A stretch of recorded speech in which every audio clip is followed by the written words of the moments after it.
If you haven't, there is someone you know that has experienced being in a turbulent relationship at one point or another. Each day is akin to being on an emotional roller coaster ride, and thus the desire for freedom can be overwhelming. Whether the person you wanted to get away from cheated, gambled, worked too hard, abusive, lazy, or just no longer compatible with you, whatever the reason, once the relationship has ended, that freedom can be exhilarating. Your days are filled with spontaneity, travel, hobbies, and the tranquility of solitude whenever you come home. Every moment of life feels like an adventure, and with newfound independence, the world is your oyster. Perhaps you're considering leaving a turbulent relationship. When you do, you may, as a result, experience your social circle expanding, friendships deepening, and you might even discover passions that ignite your soul. I know this because I too found power in solitude and reveled in the independence it brought me. Although as time passed, I watched my friends grow their families and intertwine their lives. While my world remained vibrant, it now feels incomplete without companionship. The yearning for a partner has resurfaced, reminding me of the ebb and flow of relationships. Well, buckle up because I, Olivia, am about to take you on my journey. Imagine, if you will, a life free as a bird by the expectations and compromises of a relationship. A life where your time is truly your own and your decisions are purely yours. A life when you arrive home, all there is to greet you is silence. This has been my reality for the past 10 years. A decade of solitude, a decade of self-discovery, a decade of me, Olivia. To be honest, I have no idea why I've ended up on my own for a decade. I was always the girl who had a man, a girl who was never on her own. But look at me now. I just can't believe 10 years on my own, lonely, lonesome. I'd be lying if I said I've not been on a few dates. I have. But I wasn't then, and still am not prepared to settle. What about you? Being on my own for this length of time wasn't a conscious decision, really. I was engrossed in my work, my entrepreneurial side hustles, and developing my spiritual journey, understanding my place in this spiritual world, if you like. Now 50, never had children, neither married, and no siblings to share my burdens with. Just me, my work, and my spiritual pursuit. I feel I should be playing a small violin at this point. There is no need to reach for the tissues, my dear one. Fear not. Because I have had the pleasure these last 10 years of getting to know me. My true likes, dislikes, and now, I'm ready. For what the future holds and ready to evoke, attract and embrace my Mr. Right. How about you? There were moments, of course, during these last 10 years when I wondered if I was missing out. When I saw my friends cradling their newborns or my family members celebrating their silver anniversaries, I did ponder. I thought by the time I hit 50, I'd be surrounded by a loving spouse, doting children, and maybe even a few grandkids. But life had other plans. Having my own children sadly wasn't meant to be. I was never ever prepared to have children with the previous boyfriend. He just didn't cut the mustard. And that on and off relationship of 10 years itself saw me through my prime when I could have had children. Yet, amidst all these reflections, a realization dawned upon me. I was not just single, I was singular. Singular in my focus, singular in my pursuits, singular in my journey. This decade of solitude wasn't a curse, it was a gift. A gift that allowed me to discover who I truly am. A gift that allowed me to chart my own course. A gift that made me a lone wolf Sigma female. I hope my story thus far resonates with you in some way. If it does, please hit the like button and subscribe just so I know when I look at the subscribers for this video, I know I'm not on my own. Thank you. The superpower of being single for a decade? It's the power of self-discovery, the power of independence, the power of being comfortable in one's own skin. It's the power of being able to set our own rules, live by our own code, and navigate life at our own pace. How long have you been single, my dear viewer? 1 year, 5 years, 10 years, longer? Leave me a comment in the chat box. I will respond to each comment left. Indeed, a decade of solitude has its own charm and superpowers, wouldn't you agree? But now, I believe it's time to turn the page. Time to step out of the shadows of solitude and embrace the light of companionship. Time to be single no more. It is time, dear friend, to mingle. If, like me, you or you know someone that has been single for a decade, yes, it's a superpower. Let me tell you why. Over the past 10 years, I've found a strength in my solitude that I never knew existed. A single life has offered me the space to become intimately acquainted with the person I am and the person I aspire to be. And there is an immeasurable power in that. As a Sigma female, I've always been a bit of a lone wolf, preferring to move to the beat of my own drum rather than follow the pack.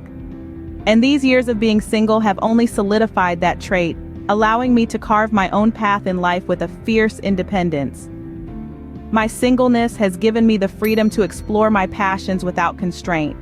I've delved into my entrepreneurial side hustle with zeal, and it has flourished beyond my wildest dreams. The freedom of being single has made room for this growth, for this exploration of self and purpose. Being single has also allowed me to cultivate a deep sense of self-love and self-acceptance. I've learned that I do not need another person to complete me or to make me feel worthy. I am enough, just as I am. And let's not forget about the joy of making decisions solely for myself. Whether it's what to eat for dinner or where to live, every choice is mine and mine alone. There is a certain thrill in that, a sense of self-governance that is truly liberating. Does this resonate with your life at all? If it does, don't forget to leave me a comment below and watch all the way until the end. I have something special to share. Beyond the independence, the freedom, and the self-growth, being single for a decade has taught me the invaluable lesson of patience. What about you? Do you feel it's taught you the same thing? I've learned to wait, not for a person, but for the right person.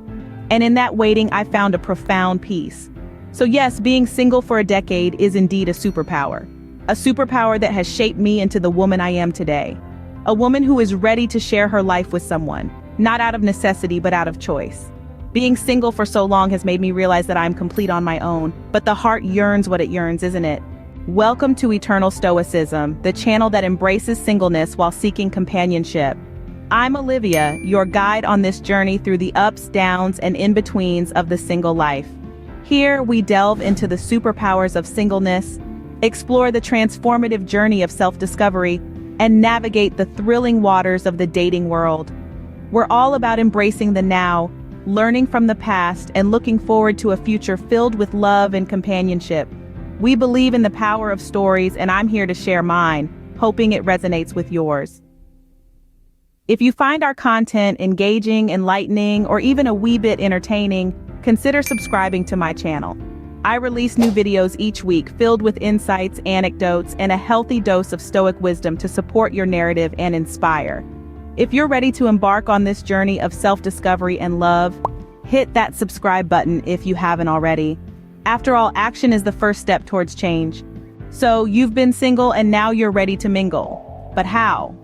It's a question that many of us grapple with. I too have asked myself the same question. You see, after a decade of solitude, I've come to realize that being ready to mingle is not about changing who you are, but about opening yourself up to the possibilities of companionship and love. In my case, I've spent the past 10 years focusing on my work, my spiritual side hustle, and of course, myself. I've learned to appreciate my own company, to cherish my independence, and to value my individuality. And now, as I step into the ready-to-mingle phase, I carry these lessons with me. Taking the first step towards mingling can feel daunting, I know. But remember, it's not about rushing into a relationship or trying to fit into someone else's idea of a perfect partner. It's about being open to meeting new people, to experiencing new things, and to letting love find its way into your life. And while you're at it, don't forget the importance of self-love. Loving yourself is the foundation of any healthy relationship.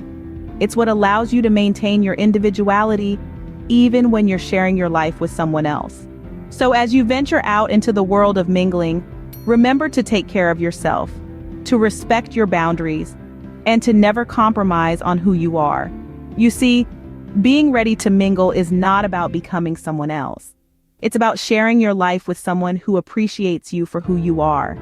It's about finding that person who respects your independence, values your individuality, and loves you, not despite your quirks and idiosyncrasies, but because of them. So, as you embark on this exciting new phase of your life, remember to be yourself, to be open to new experiences, and to let love in. And remember, being ready to mingle doesn't mean losing your individuality. It's about sharing your life with someone who appreciates you for who you are. With 2024, 2025, and 2026 on the horizon, let's gaze into the future of love. Just as the seasons change and the blossoms of spring follow the frost of winter, love too has its seasons. For us, those of us who have been single for a decade or more, who have found strength and learned to savor the sweetness of solitude, the season of love is dawning. You see, the future of love is not a distant, nebulous concept. It's not a quaint notion penned in romantic novels or portrayed in Hollywood movies. It's right here, right now, evolving and unfolding with every breath we take, with every beat of our hearts. We are the architects of our future, the designers of our love lives. So what does the future of love look like for us, the lone wolves, the sigmas? It's a future where love is not a necessity, but a conscious choice. It's a future where love is not about filling voids or healing old wounds, but about sharing our wholeness, our completeness. It's a future where love is not about fitting into societal norms or ticking off boxes, but about genuine connection, deep understanding, and mutual growth. As we step into the new year, let's shift our perspective. Let's not see our singleness as a phase of waiting, but as a phase of preparation. We've been preparing ourselves, cultivating our minds, our souls, and our lives, so that when love comes knocking, we're ready to welcome it with open arms, not out of desperation, but out of a desire to share the richness of our lives. So be optimistic about the future of love. Embrace the change that's coming. Remember, love is not just about finding the right person, but also about being the right person. It's about being someone who's whole, content, and ready to share their life with another. The future holds a lot of promise. So, here's to finding love in the most unexpected places. Remember, you don't have to go to a nightclub, a bar to meet someone. It could happen in the most random of places. The supermarket, the petrol station, your workplace, at the gym. The variables of how to meet someone is vast. The only way you meet the next person in your life is not to look for them, but be open and kind when you are next approached. The next man, woman that enters your life may not be the one, so try to avoid suggesting you both get married in the first sentence. But by opening up, you change your aura, you become inviting to speak to you. If you continue to be closed, continue to walk with your head down, you may have an unapproachable leave me alone attitude. Perhaps you could join a reputable dating site. I'd go for the ones you pay for than the free version. I really couldn't tell you where you will next meet your soulmate, but I will say, it's highly likely you are not going to be on your own much longer. So don't give up the fight. And if you do meet your significant other within the next year, remember this video and come back. Let me and the other viewers know of your success. Before we part ways, let's take a moment to reflect. We've journeyed together through a decade of solitude, discovering the superpower of singleness and the freedom it brings. I've welcomed you to my channel, Eternal Stoicism, and invited you to join me in this new phase of readiness to mingle. We've cast an eye towards the future, full of optimism for the love that the next year or so has in store for us. I've shared with you, being single for a decade or more doesn't define us, but it does shape us. It teaches us about our strengths, our values, and most importantly, about ourselves. So as I wrap up, remember to cherish your journey of being single. You are your own superhero. Never lose sight of who you are and never let someone try to change you.